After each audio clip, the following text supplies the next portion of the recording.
Welcome to the Commentary Magazine Daily Podcast. Today is Thursday, November 14th, 2024. I'm John Podhortz, the editor of Commentary, reminding you that we are now available. This podcast is now available for video viewing on YouTube. So if you just go to YouTube and search Commentary Podcast, you will find us there. You will be able to examine our punums close up. You will be able to decide whether or not we sound the way we look or we look the way we sound. You will be able to examine my bookcase to see if there's anything there that is of interest to you, or Seth's bookcase, which has some interesting stuff behind him. Matt, Christine, very, very, very, I would say, stark backgrounds, extremely stark. Sometimes Matt has a bookcase behind him when he's home, but very stark. Abe has a pretty crazy painting behind him, if you could discern it. So there's a little visual interest there. We could do a contest for if you know what painting that is.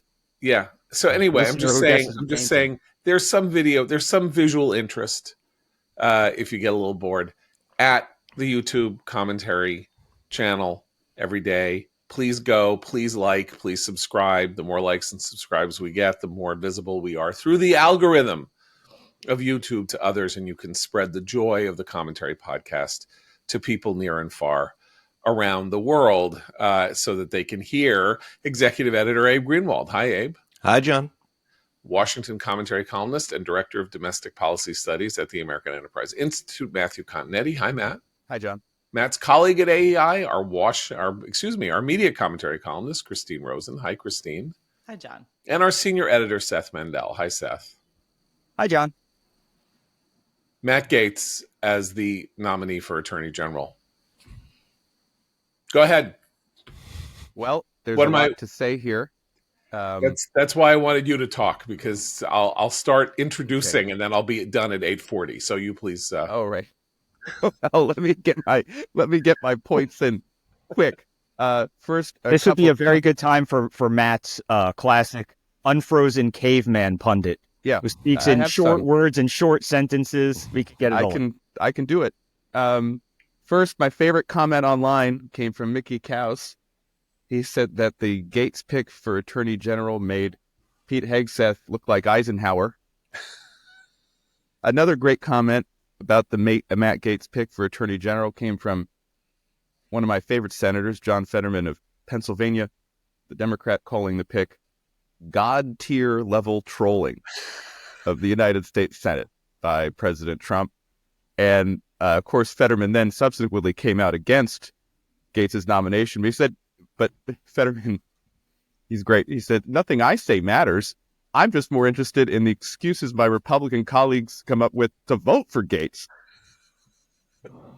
So let's just go down the whip count. I think that's the most important thing for the controversial nominees. And so we've had this process come out where the national security team is it's respectable. Marco Rubio was also announced as Secretary of State yesterday. That's official now. Rubio, I think, will sail through the Senate. There's no doubt about that. Mike Waltz at the National Security Council, of course, not Senate confirmed, but people are very excited.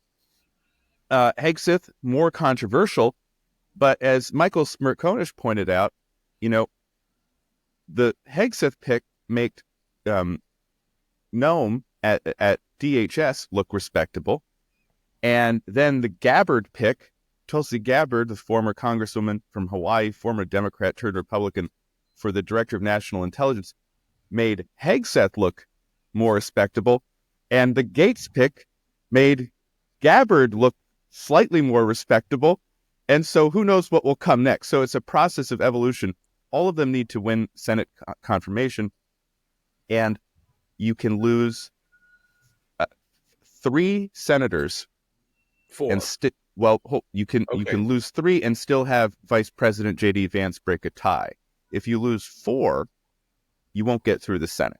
Right. And that's why I think one of the more important things that happened today, in addition to the announcements of Gabbard and Gaetz, is that John Thune won the Senate leadership election.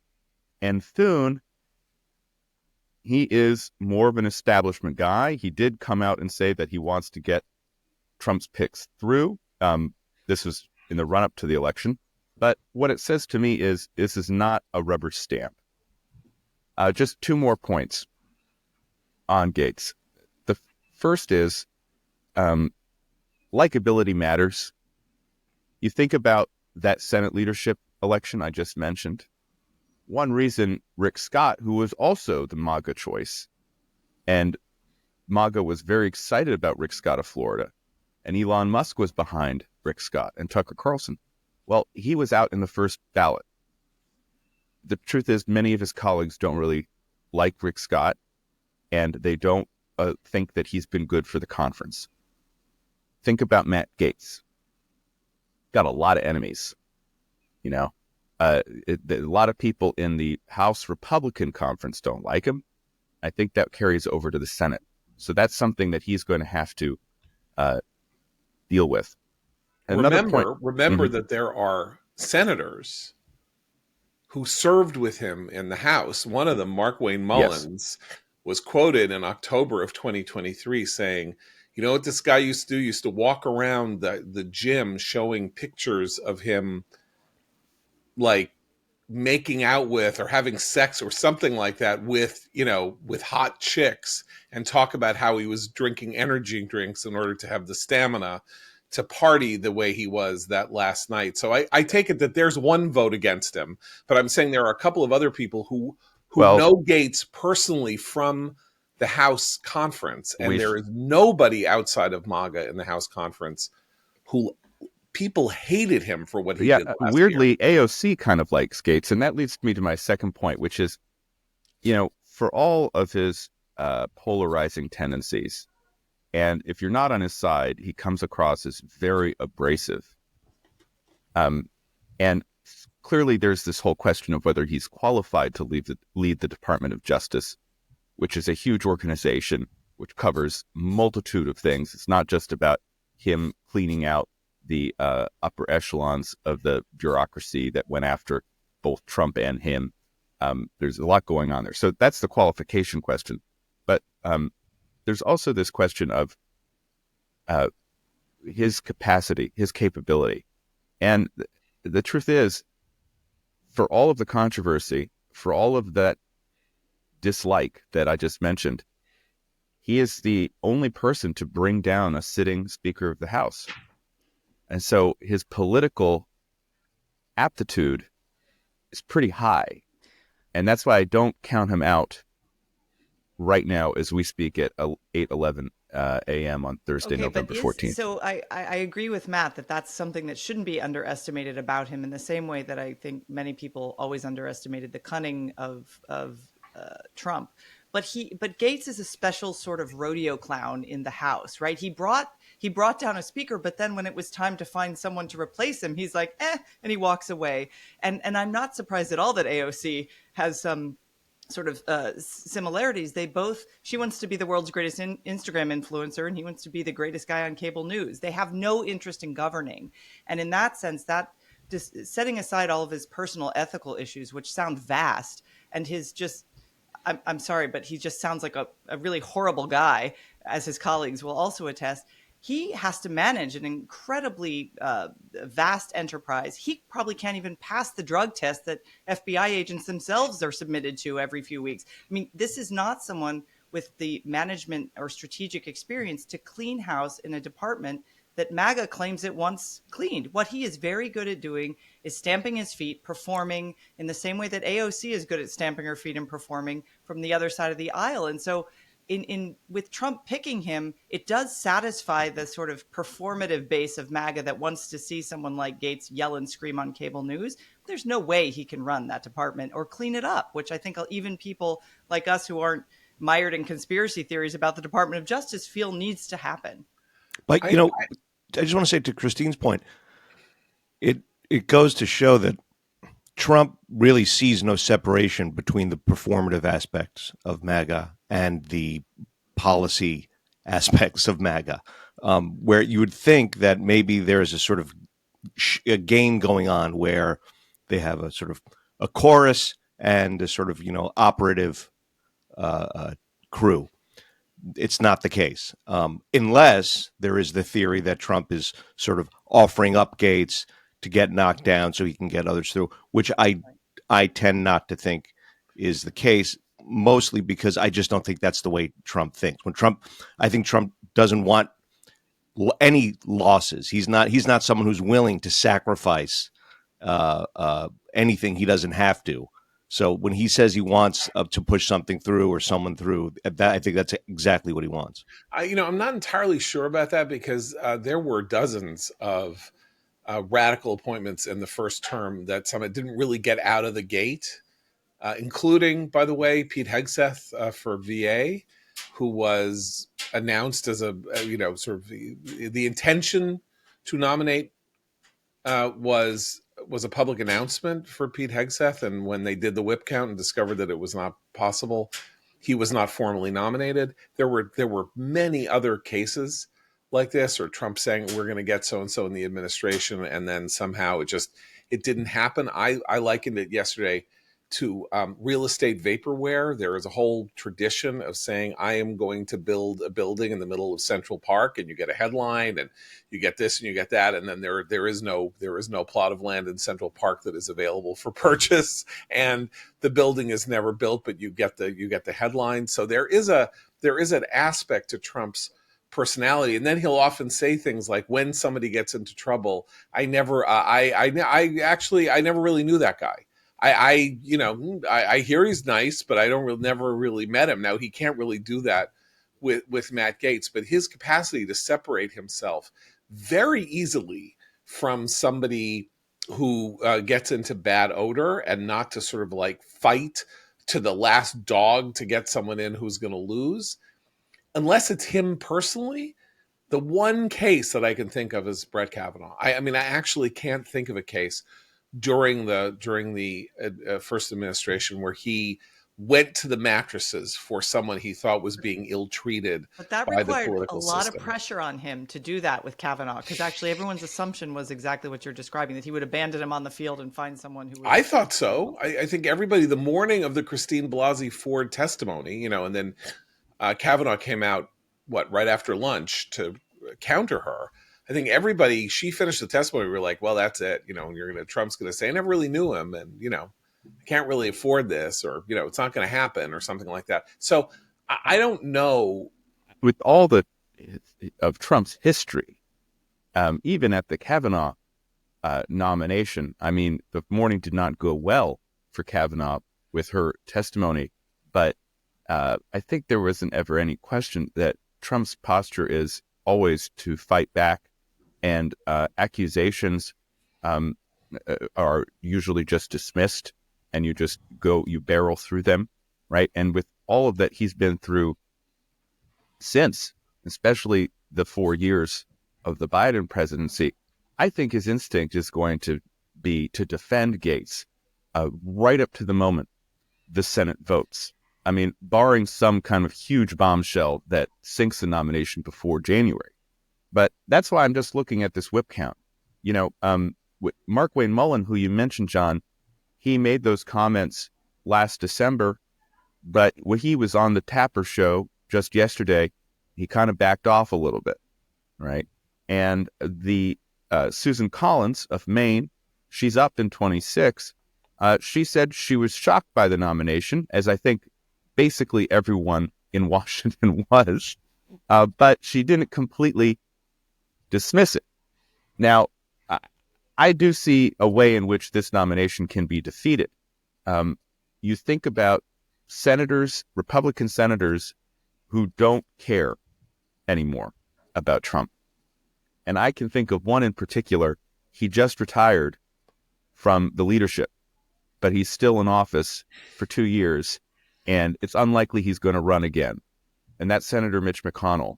I don't see him supporting any of the 4 controversial ones so far, from Gabbard to Hegseth to Noem to Gaetz. So that's one vote. And then it's a question of, do you build up more? And I do think it has to be 5, because the marginal voter against these nominations will be one who will have the full brunt of Trump and MAGA.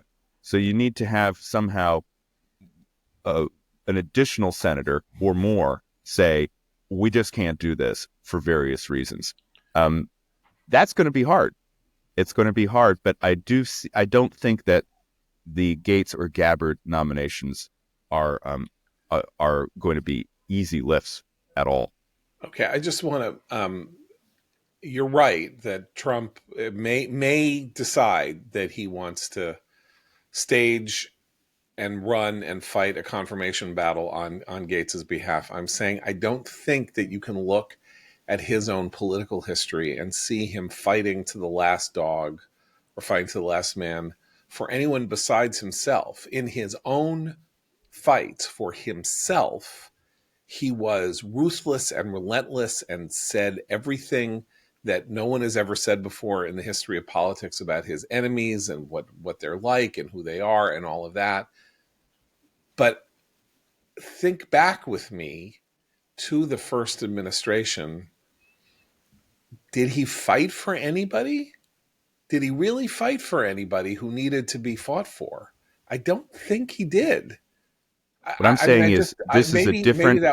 Maybe that wasn't a thing that he had to do. I just think this is a different administration. Yeah. It's a different Trump. It's a different MAGA. We talked all through the campaign about Trump saying to the voters, "I am your retribution." Gaetz is Trump's retribution. Gaetz is the blunt force instrument to go into the DOJ and do what he does, which is tear things up. Right? So that's the aim here. Part of the nomination so far, right? Which is that Trump has the picks that everybody's sort of sweating over are the ones that Trump is putting in charge of agencies or departments that he really doesn't trust, right? He doesn't feel like the State Department is spying on him. He's not too worried about whether he needs a super loyalist or Marco Rubio as Secretary of State. But the Director of National Intelligence, and he's talked about the CIA, names that have been floated for the CIA and FBI, and then of course there's he nominated CIA director. He already nominated John CIA Ratcliffe. John right, but Ratcliffe. I'm saying Tulsi Gabbard was rumored for CIA, FBI, and DNI before he made the decision. He was essentially naming agencies that he thinks are spying. That's sort of the way that Trump looks at this, the ones that he's really paranoid about. And so I think that's another way to look at this, which is just that he, first of all, as somebody mentioned online, you got to look good in a suit to work for Donald Trump. But that includes people like RFK Jr. And others. I think he's just filling positions where he has a sort of Nixonian reflexive distrust of the entire bureaucracy. And the other ones, he's happy to just have normies and people who may, help his prospects of getting policies passed and stuff like that. I would only caution that we don't know what happened here, but there are little bits and pieces of floated information that he made the decision late, meaning he talked to Gaetz about this only yesterday morning and then announced him in the afternoon because there were names being floated to him. I've been told by somebody who was involved in the selection process that Don Jr. was very much involved in this specific process. Obviously, in the foreign policy jobs, Don Jr. did not get his way based on what we understand about how he thinks about these things, except maybe with Gabbard, we're going to talk about in a minute. And that Gaetz, according to Mark Caputo, or an advisor who is the sort of dean of Florida political writers, in a piece in the Bulwark, said that an advisor, a MAGA person advisor, said Gaetz got on the plane and said, "I am going to blow that effing place up." And that he was the only one of the people who, he said, everybody else came in and was like, they sounded like they were trying to angle for a judicial appointment. They didn't understand the need for, nuclear war at the Justice Department. And Gaetz was the only one who talked in a way that Trump really wanted to hear. And if this is true, and that Trump sort of then said, I'm picking Matt, it's going to happen. the negatives may not be all that known to him. Remember, he's a very focused person, and he may think, oh, they're so unfair to Matt Gaetz, and they did all this. He's been so loyal to me. Did he know that on Friday the House Ethics Committee was set to vote on a full investigation to release a report that had been done on Gaetz's misbehavior? Gaetz then resigns immediately from the House, thus escaping the release of this report, which might have happened just tomorrow. So does anybody really think that report isn't going to be leaked and made public? I don't imagine that people in the Senate, at least, who are going to have to go through the confirmation process, aren't the going FBI to ask to read has that to do a background check. And the FBI investigated him, eventually dropped the investigation. Right. But that's going to be part of the background check. But that's a mark in his favor, by which I mean this sort of literally, that Gaetz was pursued pretty relentlessly for about 2 years, and there were a lot of bad leaks about him and why they were pursuing him, and then he was never charged. So there was a use of the leak and lawfare system against him that I think was highly questionable, and and this one of the reasons what Trump saw with him in Russiagate also. But his colleagues, he feels the same way about Adam Schiff. Sorry. I know. His colleagues in the House still wanted him investigated for ethics stuff. I am not questioning that the rules of whether or not internally at the House you should be investigated are different from whether or not you criminalize an investigation, give it to the FBI in hopes that this meddlesome priest would be dealt with and gotten rid of. That's why he went to war against Kevin McCarthy. This was not ideological on Gaetz's part about McCarthy. He knew that McCarthy was his great enemy and wanted to take him down and wanted him eliminated by any means possible. And he decided to go back out at McCarthy, and the incredibly narrow House majority in 2023 made that possible for him. And a sign of what Matt's saying about maybe he's cleverer than we give him credit for being politically is that he used the you need to be purer and better than you are against Kevin McCarthy when his beef was entirely personal and not ideological. He wanted to get a scalp from the guy who was tormenting him.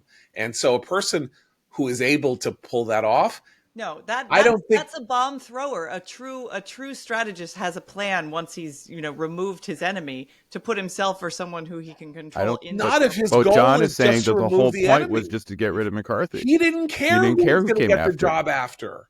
You're assuming that this was a governance thing. I'm saying this was, you come at me, I'm going to come at you. You try to kill, you come at me with a knife, I come at you with a gun. That's the Chicago way. So I do have one concern about this. I have a couple concerns. Only one concern. That we haven't talked about yet. Yeah. And that is the question of combating anti-Semitism. And when the anti-Semitism bill was up for a vote for the House, it did pass the House. Chuck Schumer sat on it in the Senate. Matt Gaetz opposed the bill on the basis that it was a anti-free speech bill. And that is a mischaracterization of this bill, which would codify certain regulations that Trump himself put in place at the Department of Education that would enforce anti-Jewish harassment and conduct on campus, not speech. And so I do hope that when Gaetz comes before the Judiciary Committee for his confirmation hearing, that one of the senators brings this question up, because I need to hear from him that he is committed to fighting anti-Semitism on America's campuses. And there is a dark... And to Matt's point, which is that the complaint has been all along, one of the complaints has been that Merrick Garland has sat on his hands while all this stuff has been going on. And Gaetz is intended to be nominated to replace Merrick Garland. So, if he opposes the civil rights, the application of these civil rights protections to Jews on campus, because he thinks it means you can't say so-and-so killed Jesus or whatever, or you can't read the Gospels out loud in the town square, whatever it was that Gaetz wants to do and now thinks has been criminalized. you're going to see the same policies. Well, forget the reason. He's sort of signaling that he's a Merrick Garland, sit on your hands type on this specific issue. Right. Well, you alluded to the point that is the most disturbing in this respect. So I think it is worth having a discussion about whether the IHRA definition of anti-Semitism, which is a global definition of anti-Semitism, is a slightly more problematic thing for the U.S. government to adopt, because it does say that there are forms of speech that are out of bounds or should trigger the idea that X is anti-Semitism. If somebody says X, then that Y means that there's anti-Semitism as the motivating factor, and that actions can be taken as a result of that. And to the extent that that is only speech, we're in a different place on those sorts of things than other countries. What he said, and maybe it's a misunderstanding, and I didn't read the whole letter or whatever it was, when he announced that he was voting against this provision, was that it would criminalize or potentially liabilize Christian belief. Because in the IHRA, it says one of the ways in which you can see the contours of anti-Semitism is if somebody argues that the Jews killed Christ. Now, the argument is present day. That is to say, if you adduce the idea that Jews living today bear the stain of the murder of Christ 2,000 years ago, that you are participating in classic anti-Semitism, that the Catholic Church famously in the 1960s removed the idea that Jews born after the death of Christ bore any responsibility for what happened to Christ in his lifetime. Gaetz said this thing that is in the IHRA definition is contrary to the biblical understanding of what happened to Jesus, and therefore I have to vote it down. That's a very radical thing to say. It is a very radical thing to say. I just want to make... He was speaking to the Christ is King Candace Owen types when he did that. That's exactly who he was talking to. Yes. Right. But there's a detail here that is important, which is that this is very similar to hate crimes, which is that the definition is to be applied to situations in which you're trying to understand the motivation behind somebody doing something they're already not allowed to do. There's some sort of action involved. And so if you lock somebody out of a public building on a public campus because the Jews killed Christ, that is seen as anti-Semitism. And it's also something that I think is fairly obviously anti-Semitism. In other words, the things that he and Candace Owens, Christina's right, there was this whole thing online about it. The things that they're pointing out are, they're not into it's just anti-Zionism. I can't criticize Bibi Netanyahu without being thrown in jail or something like that. It's much more straightforward anti-Semitism that they are trying to, I don't know, protect is the right word, but trying to not destigmatize maybe is the better word. And my point is not only that this is a top issue for me, but DOJ does a lot of things. And we know Trump wants to have Gaetz in there to be a fighter, to be a loyalist, and to go after this lawfare and corruption.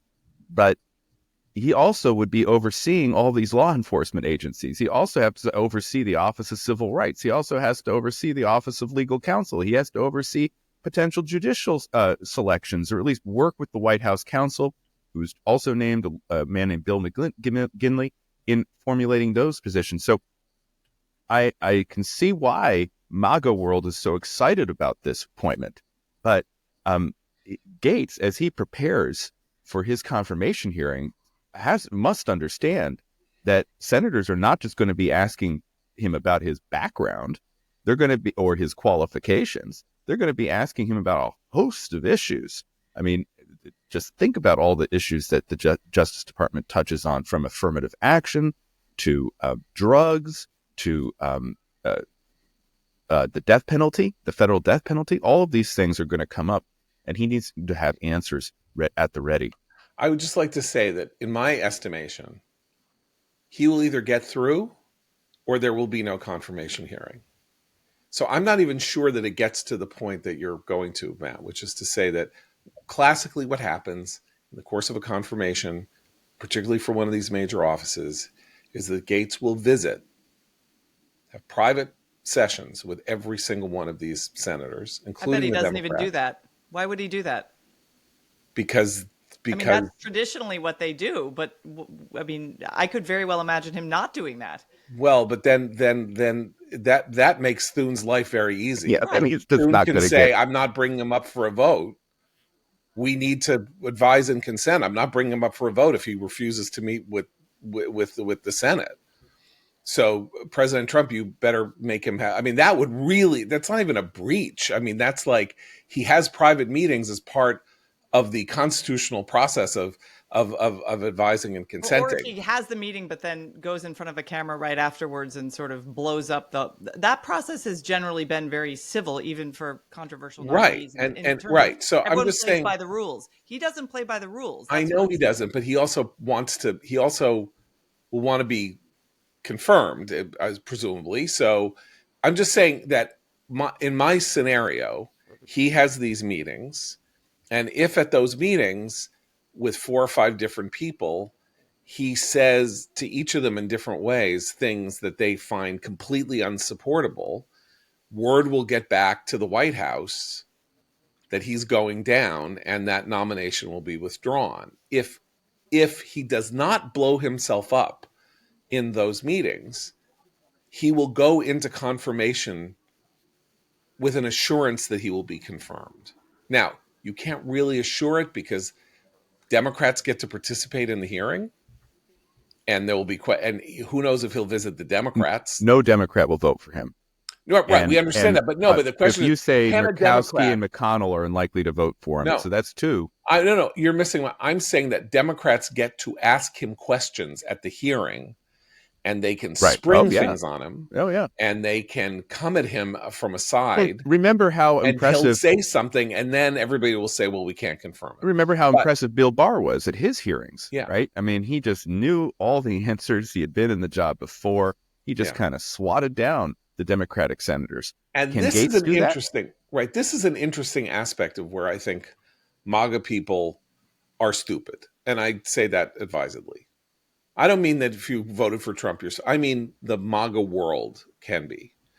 So when Trump has decided that Bill Barr was disloyal, because after the fact he wrote about, he said, no, your argument, these ideas that they're pitching about how to block the electoral count or whatever are BS. And he literally said it to Trump. But in the 2 years that Bill Barr was Attorney General, he did what Trump wanted from his Attorney General, as we understand it. He actually did. He protected him from the depredations of Mueller by coming out and saying, before Mueller got to do his briefing, saying, I've read the report and the president is clear. Because he understood, he was, by the way, and he understood that this was a political fight and that he was going to be the one to take the flak, that was his job as Attorney General. He ran the department with an eye toward making sure that Trump's enemies within the department were either contained or pushed to one side or something like that. He was a loyal Attorney General to a Republican president in the course of a highly controversial term. That's actually the kind of person that Trump should want. Somebody who is stolid and unemotional and can go at the deep state in some fashion, but do it phlegmatically, as opposed to China bull shop breaking, but he went another way. But this goes directly to my point that the theater and the politics are one and the same. for Trump, because this is a perfect example of it. You want someone, if you're willing to go with the theater to sacrifice an effective hand in politics or policy. So he leaves the deep state in place. I mean, that's the funny part is you could get somebody who could actually roust out the deep state. Some of them will resign if Gaetz becomes AG. So maybe there's that silver lining for the MAGA people, right? He'll get nothing done once he's installed, but people will flee that division. Right. Well, I mean, look, Trump came into the presidency in 2017, and there was an acting attorney general who, along with the sitting FBI director, literally tried to get him impeached. Like the person who was running the Justice Department was playing an inside game against him, as was Jim Comey. So he has reason. Even paranoids have enemies, and he had enemies at Justice. And I do not, for 1 second, think that he should not be pursuing an attorney general who would understand, as a good Secretary of State does as well, or as a good defense secretary. And I just want to say, I think that's why the Gaetz pick was such a surprise to many people, because there were names being circulated, people like Mark Paoletta, Mike Davis, even Mark Whitaker, who was acting attorney general, who, were clearly going to be loyal to Trump, who were part of the MAGA movement, but also had more experience. I mean, in the case of Paoletta, he's been a well-connected Washington lawyer for 3 decades, right? Instead, went with Gaetz, who, he is a lawyer. He does have a law degree, and he practiced law for 2 years before going into the Florida state legislature, and then, of course, coming to Congress. Not quite the breadth of experience or depth of experience that some of us were hoping Trump's nominee would bring to the position of attorney general. Anyway, this is an interesting wrinkle in the never a dull day with the Dodgers school of Trump. People know this phrase? The Brooklyn Dodgers were a very up and down team, incredibly roller coastery. Like, they would be in first place in June, they would be in last place in August, they would come back to being third place in September. It was like, and the phrase among their fans was, "It's never a dull day with the Dodgers." And we're back to a world in which there's just never a dull day. It's so funny you say that. I had the exact same thought at the end of the day yesterday, where I was reflecting that I had forgotten just the volume of news that happens when Donald Trump is the president. And so, so we opened the day yesterday talking about Pete Hegseth, and by the end of the day, we were dealing with Tulsi Gabbard and Matt Gaetz, and who knows what today, Thursday, will bring. And that is kind of the effect Trump has on Washington. It's like you're stepping on the third rail of the metro system, and you're just kind of, you're all vibrating. And the fact is, people voted for it this time. The voters were under no illusions about what they were going to get, and it's starting. Let's talk about Tulsi Gabbard. There's been some interesting stuff about. We should talk about Tulsi. We should move on to Tulsi Gabbard. So Tulsi Gabbard, former representative from Hawaii, veteran, from the medical corps, and turned very recent Republican. Although, if you remember, one of the ways that she made her bones as somebody who was going to move in this direction was her really remarkable performances in the Democratic debates in 2019, which how formidable she was in, and particularly, by the way, on matters that we should now talk about relating to war and peace and the behavior of the ideas about the military and all of that, how she is one of the people who destroyed Kamala Harris in the debates. She's smart. She is tough. She is cold as ice. And obviously, as is very important to Trump, fetching. And so there she is as the director of national intelligence, which would be a matter of, and is a matter of total horror to me, were it not for the bureaucratic realities of the job that she has been put in, by which I mean she is an apologist for the Assad regime in Syria, which is, unlike Israel, is a literally genocidal regime. 500,000 people have been killed by that regime in the last 10 years. She is an apologist for Russia, defender of essentially of the war in Ukraine, saying Russia had no choice because of NATO expansion. How could you blame them for it?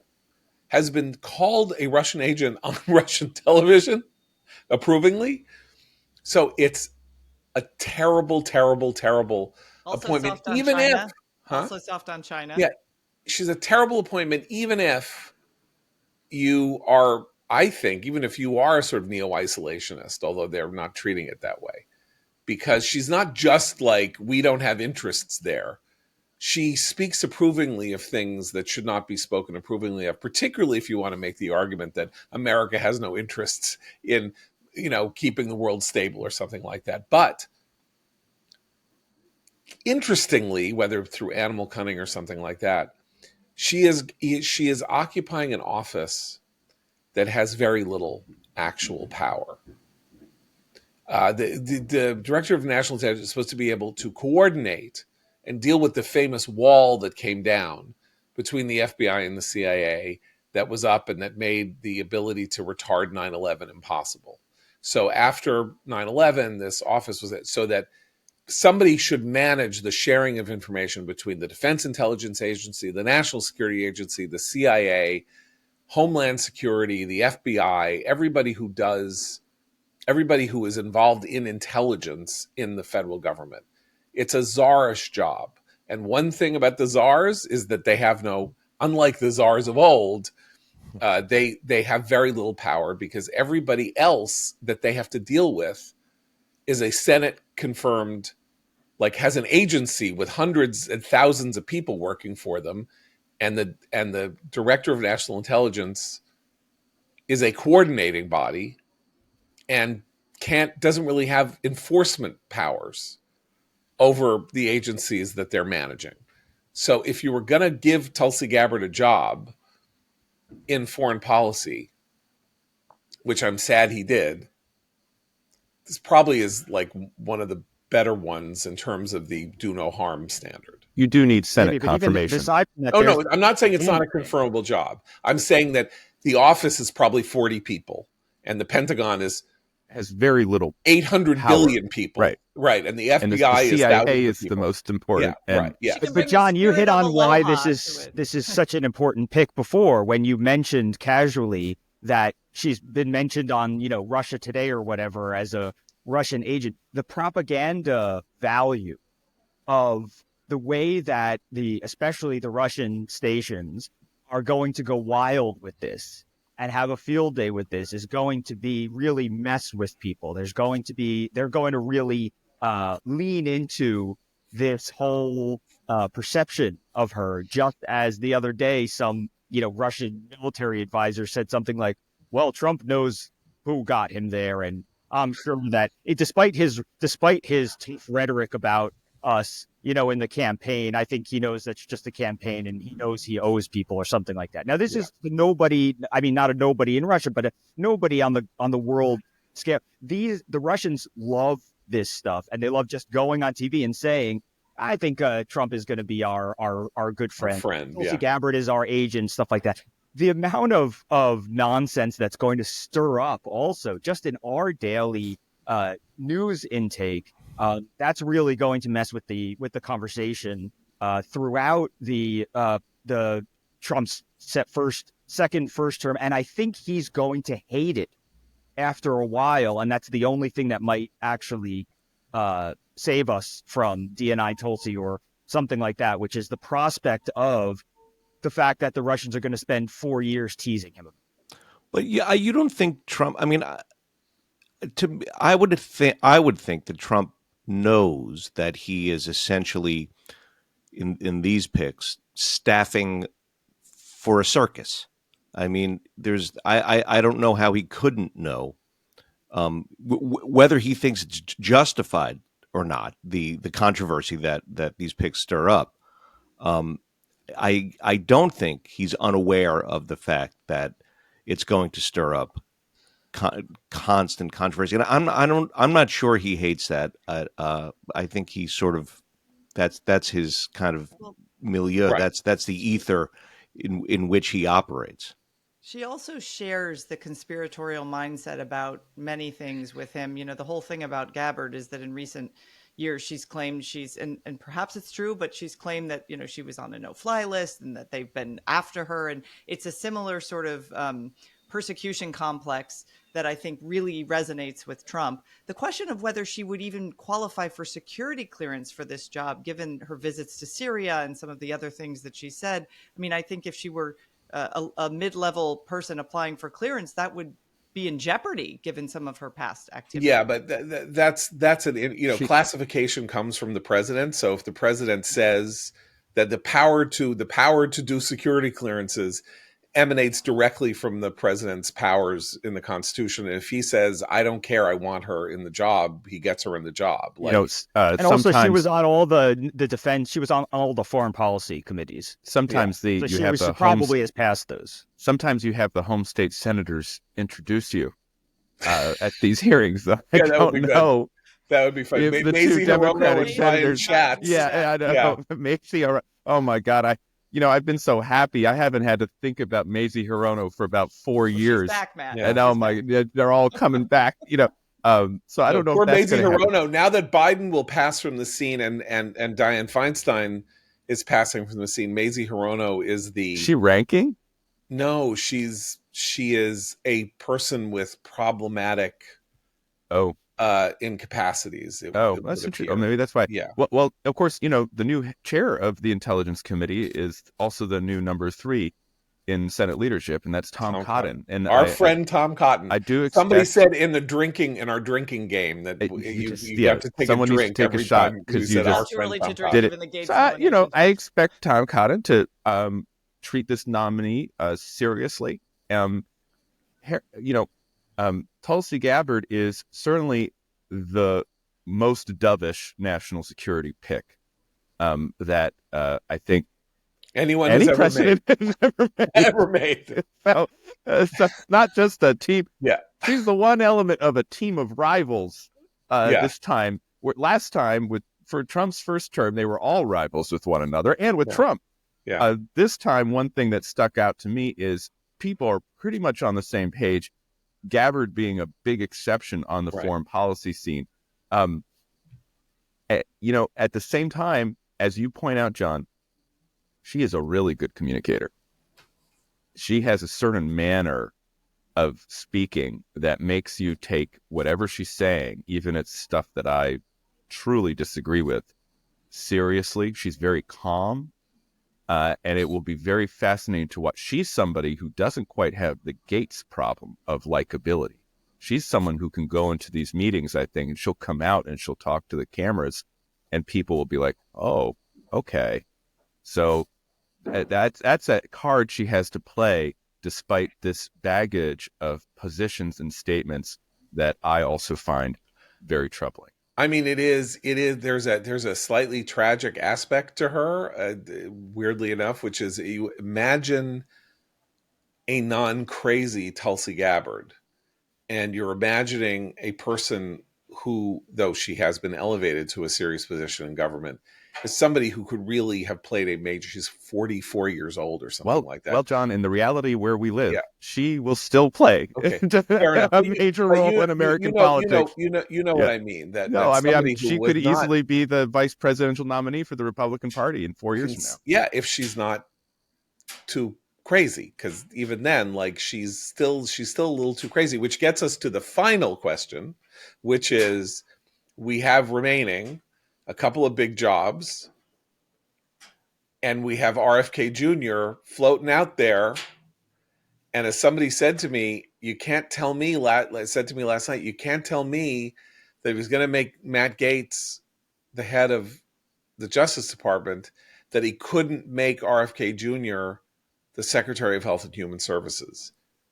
we all been looking around thinking, what is he going to do? He's going to put him in a corner. Maybe he'll, give him some commission on breakfast cereal or something like that.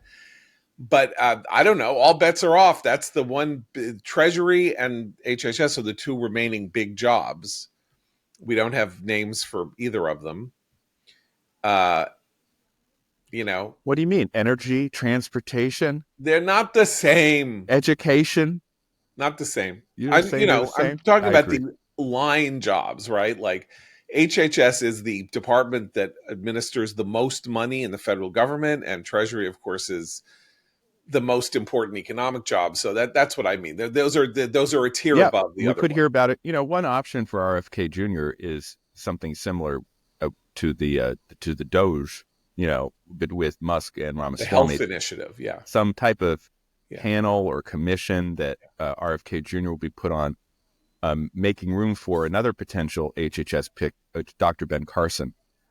And in Carson's case, I think, is that he has been a stalwart Trump supporter for going on almost a decade now, after Trump basically crushed his chances in the 2016 primary. The only time Trump was behind in the 2016 Republican primary nationwide was when Ben Carson came up from behind and was ahead of him. And he was a cabinet secretary for 4 years. And he was a cabinet secretary. He was the head.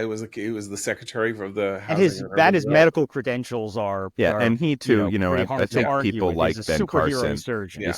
So anyway, that's what I'm praying for today. Well, as I say, I just here's what I want to know. Here's what I want to know.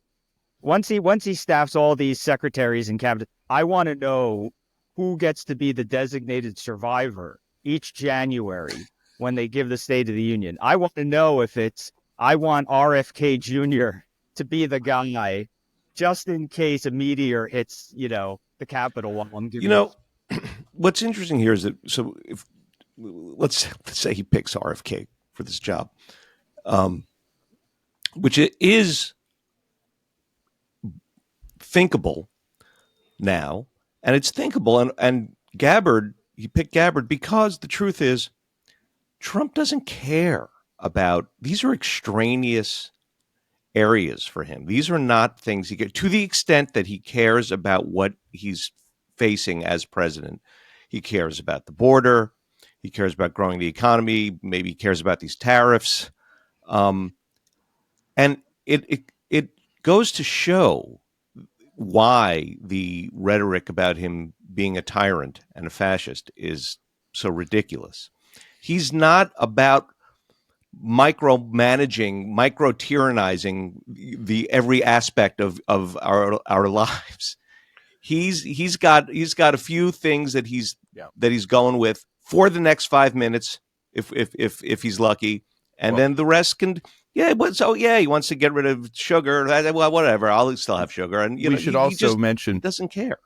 Just briefly, that the other real, I think, undermining of the idea that Trump is a tyrant came yesterday when he met with the incumbent President Joe Biden at the White House in the Oval Office and spoke for 2 hours. And it was like a buddy comedy. All smiles. And once again, lame duck Biden. Grumpy old men. Who is this person? Grumpy old men who emerges from the past week or so as like the president I think America thought they were getting last time. And it's amazing to see the photo of the three of them, Trump with President Biden and the First Lady, and just these beaming smiles on their face. How about this? The Secretary of Health and Human Services, Joe Biden. It just shows you that it was all rhetoric. It was just all rhetoric. And Abe, you have a strong point there. The look on Biden's face, I don't think that you can question now that this was a coup. By which I mean, for all we know, they literally put the piece of paper in front of him with the statement and said, either your brains or your signature are going to be on this piece of paper. I mean, he did not want to not be the nominee. And his deepest hope, which is après moi le déluge, has come true. The person who plotted against him and ousted him was not Trump.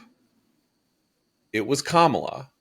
And the burden, that which, be unburdened by what has been, that is Biden's mien. I don't know how else to read it. So, maybe I'm being too novelistic about this, Trump won about 7% of the vote in the District of Columbia. And I'm just saying, the precinct does that 7% include the White House? I like to picture. Yeah. I picture Phil Hartman doing Reagan. When I think about this Biden stuff, I think about Phil Hartman's great portrayal of Ronald Reagan as, a sort of Alzheimer's patient when people are around, right? And then everybody leaves his office and he sits down and he's the mastermind. That's Joe Biden. Maybe it's all been, Yeah, I mean, I love that analogy because it is one of the greatest sketches, comedy sketches of the last 50 years. But I just think that his looseness and his comfort with himself and all of that is that something happened last week that did not make him unhappy. Obama wandered around for those 2 months in 2016, moping and getting angry at Israel and having temper tantrums and all of that. That's what you look like when you're unhappy that Donald Trump is taking over the country, even though you weren't on the ticket. And that is not what is the expression on his face. Trump came in and said, look, politics is hard. I want to thank you, for your hospitality. And Biden said, you're welcome. And they spoke for 2 hours. And they spoke for 2 hours. That's incredible. So, yeah, it was all an act. I don't really think it's an act in this sense. I don't think that the Trump is a fascist, this is the end of democracy was an act, because why not say it? Like, he's happy to say anything. He's happy to say that Mitt Romney was going to enslave all black people. And there are people who do believe it. And they do believe it. And continue to believe it. And they continue to believe it. Although, honest to God, I know this is now a cliche to say it, but if you think that Trump is going to institute a fascist regime, why aren't you getting in your car and driving to Canada? I mean, people fled Nazi Germany for 7 years. Huh? Yeah. I said in Canada they euthanize people with mental illness now, so that might be a dodgy trade-off. I'm just saying, you don't stay and then go to dinner at Cafe Luxembourg and go on MSNBC and talk about how fascism is coming. Like, you're the first target, according to you. You're the vanguard, and they're going to come after you first. If you're George Conway, you better get the hell out of you better move. Eva Longoria, the actress, informed us yesterday that she was no longer living in the United States. She has now moved to Spain and Mexico.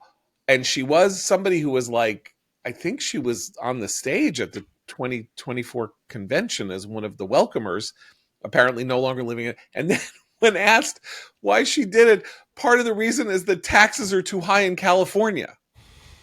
Just to let you know how consistent it is, the view that we're a fascist country also takes in the Wesley Snipes view of the IRS. So, are you saying she didn't move to Mexico for the rule of law? I should move there for Claudia Sheinbaum, the first Jewish president of Mexico. All right, Matt, you have a commentary recommends. I do, John. Thank you. I have a partial recommendation today because I've only seen the first half of a 2-part documentary called Wise Guy, David Chase and the Sopranos, which premiered in September on HBO. And the first half of this documentary covers the inception, casting, and production and premiere of the pilot and first season of The Sopranos, the landmark HBO show about a New Jersey mafia boss with a suburban family and deep mother issues. It's a really fascinating documentary. It's made by Alex Gibney, who's a very prolific and I think talented documentary filmmaker, a man of the left. But the politics don't really affect at least what I watched. And Gibney actually recreated the set that was Dr. Melfi's office in The Sopranos. So Dr. Melfi, of course, played by Lauren Bracco, was Tony Soprano's psychotherapist, and he would go in, and they were just amazing scenes where he would be talking about his life and stuff. So in this case, it's Gibney interviewing David Chase in this set. So now almost 20 years after The Sopranos ended. Couple things stand out about this. One is you get to see the casting footage part of this documentary, so the screen tests, and it is fascinating to watch. You know, he had little Stevie Stephen Van Zandt, musician, playing as part of the E Street Band for his entire career, read for the part of Tony Soprano, and it's not actually that bad. But then after all these other actors, Italian-American actors, you get to James Gandolfini, who immediately embodies the role in a way that very few actors ever do. And so that's fascinating to watch. Do you get to see that in the documentary? Did you get to see Gandolfini's screen test? Oh, yeah. No, that's part of it. You kind of see that. And then you also, Chase, I think, makes a point that I've always thought about. And I was reassured to hear him say this, which was, it started making the show. First, it was going to be kind of a comedy. And then very clearly, I recognized that it's a parable of America in the late 20th, early 21st centuries.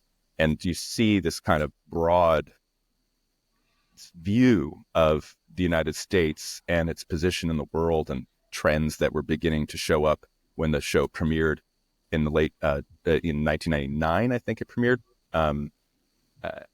through the lens of this kind of mob drama / comedy and the character of Tony Soprano. So I was reassured by that. And finally, there was a great SNL clip in this documentary where this is back, in kind of the SNL glory days of the late 90s. And they ran a commercial parody of the critical reception of The Sopranos when it first came out. And it was, of course, immediately beloved by critics. And just the over-the-top statements that they make in this SNL skit were very amusing. And it took, I think, it took a couple years before The Sopranos became the cultural phenomenon that it did, kind of leaping outside critical acclaim to becoming something of kind of a touchstone in American cultural life. So that is Wise Guy, David Chase in The Sopranos. I'm trying to find the time to finish it up. But the first episode, which is about 90 minutes long, is definitely worth watching. It's funny, the first episode of The Sopranos dealing with those, the broad brush issue of America at turn of the century America, that monologue that Tony delivers in Melfi's office the first time he goes in to see the therapist because he's had a panic attack, which is where he says, I just have this feeling that like all the big things have happened already and that I'm the aftermath of the greatness that was the mafia. And the old mafia was so good, and now what do I have left? It's sort of like that general Gen X thing, which is like somehow, there was the greatest generation. Status anxiety. Yeah, it's status anxiety. Status anxiety for the mafia. He has this, but it also becomes about the immigrant experience. There's a wonderful monologue there. I don't know if it's in the pilot or later in the first season where he takes the family to one of the churches in North Jersey, and he talks about how this stone church had been built by his children's grandparents, and he's saying, "Can we do stuff like that?" And in a weird way, Tony anticipates MAGA, right? And that's kind of the thing. And of course, this one of my favorite moments in The Sopranos, which occurs, I think, in either the penultimate or the final season, is that Tony and Carmela are in bed, about to go to sleep, and Carmela is reading a book called Rebel in Chief by Fred Barnes. And that's right. It's right there at The Sopranos, memorialized in The Sopranos. Well, there's also that great moment when I think either the Homeland Security, either people from the Department of Homeland Security or the FBI agents who are tailing him or want or come to Satriales or come to the Bada Bing or whatever it is, and he gets all excited because he thinks maybe he could contribute to the war on terror. Right. Maybe he could serve as some kind of agent. He has this patriot. We're all in this together. It's fascinating to go back and I'm not one of these like obsessives in The Sopranos. I've watched the series. I think it's great. I'm a huge Gandolfini fan, but you see these clips of the show and you see, oh my God, he's kind of a proto-Trump. And the idea of an anti-hero who you kind of like. And one final thing about Gandolfini, what I think makes him so incredible in this part is they're talking about one of the early scenes in the pilot where Christopher Moltisanti, his kind of protege, and nephew, though even that turns out to be kind of a lie. The show's all about lies and how we lie to ourselves. He kills somebody, and Tony is outraged. And the script just said that Tony was going to yell at Christopher. But when they played the scene, Gandolfini, who's of course this huge bear of a man, grabbed Michael Imperioli by the scruff of his neck and pulled him close, and people were afraid. Yeah. But that's the character, right? This guy that you were so close to thinking, oh my gosh, what a funny and kind of almost lovable person, and then in a snap of a finger, you see an animal, right? Yeah. And that's what I think that's the secret to The Sopranos' success. Yeah. You mentioned one last thing because there is a book, one of the best books ever written about popular culture. It's called Difficult Men by Brett Martin. And it is a chronicle of the explosion in late 90s TV of, the thing that sort of took the movies out and made TV the central cultural force of our time. And the book is about David Chase, and it's about Vince Gilligan, who did Breaking Bad, and about David Simon and Ed Burns and David Milch and all these people who made this TV, and how all of it is about white men in America who feel that the country is passing them by.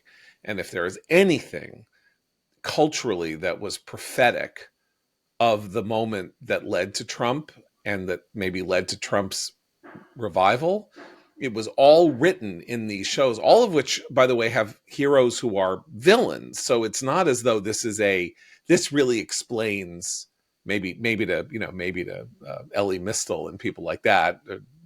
It explains it because, of course, they think all Trump male voters are villains.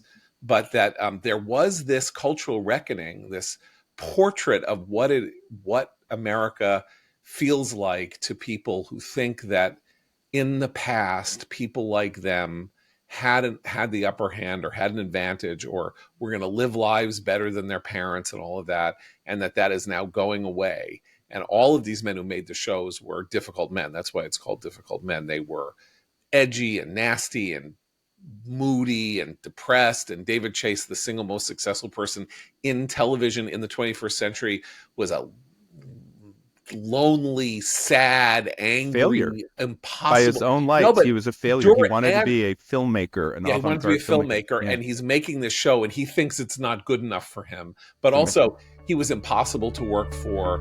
He fired people. He was just incredibly unpleasant. And so he was himself a reflection of Tony. Tony was like the deepest truth about himself. Anyway, that book also, if this topic is of interest to you, Difficult Men by Brett Martin, is a very revelatory piece of cultural history or criticism or something like that.